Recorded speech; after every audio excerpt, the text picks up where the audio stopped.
E fala aí pessoal, vocês garantem que tá gravando aqui mesmo? Tá gravando, então vamos lá. Aqui nesse, o que eu vou fazer aqui? Eu vou estar fazendo aqui, demonstrando como tá aí na descrição, esse server que é muito bom. O IP tá aí, eu vou deixar também certinho pra vocês. Então vamos lá. Aqui é o Warp Parkour, você entra aqui dentro e vem aqui. Pronto.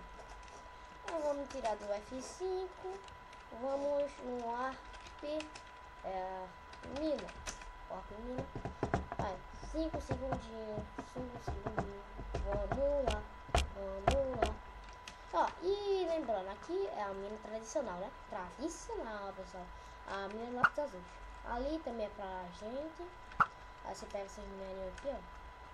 Essa picareta daqui você tem que comprar, velho. É o dia na vida real mesmo. Aqui. Não, assim, você compra o VIP e já ganha ela. Aqui, ali, ó, a mina VIP.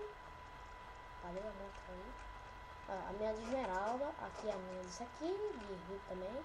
Você tem conta esmeralda, aí tem lima também, mas só que o melhor que tem ali é esmeralda. Você só não tem vila de vento pra vender. Nossa, quase que eu vou guardar aqui. Você não tem VIP, você não entra. Já viu o VIP aqui e cavou tudo.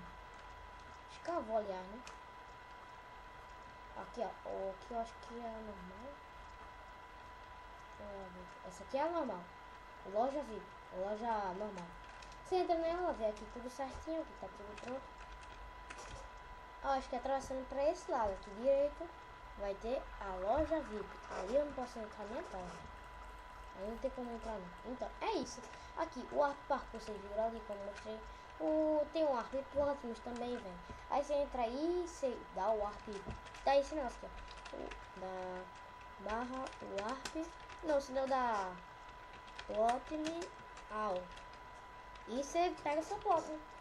Eu expliquei tudo direitinho aí.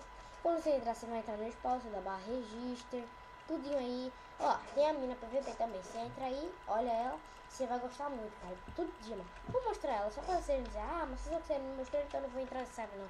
Então, Warp Mina PVP. Eu sei que agora vai ter alguém lá. Eu tenho certeza que vai ter alguém lá. Vê se não vai ter. Eu disse. Ai, meu Deus. Que lixo.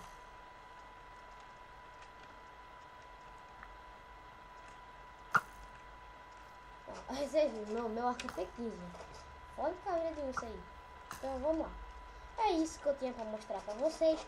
Falou, fui. E ali é o dono do server. Acho que é o dono. Não sei. Aqui, ó. É minerador aqui. Minerador, o que é isso? Ah, você pega aqui. Aqui é a dona do server, a Rebeca. Pronto, é isso. Aqui você pega, se vende, rima que você ganhar. Aqui você compra a picareta fantástica aqui também, ó. Eficiência V, quebrava 3, fortuna. E fortuna 3. Tem quebrava. Eficiência V, né? Vou matar ele, deixa ele de boa. E desculpa aí pela travada aí, pessoal. E é isso, falou. E eu vou trazer o site de survival da já, fi. Vocês dê like aí nesse vídeo. Dê like, se inscreva aí no canal, velho. Vocês podem ver que eu não tô com isso, não tô com skin, nada. Tô novo ainda, meu Deus. Dê like aí no vídeo, por favor, pra me ajudar. Divulgue esse vídeo. E deixe seus comentários. E fui, galera. Até a próxima. Fui!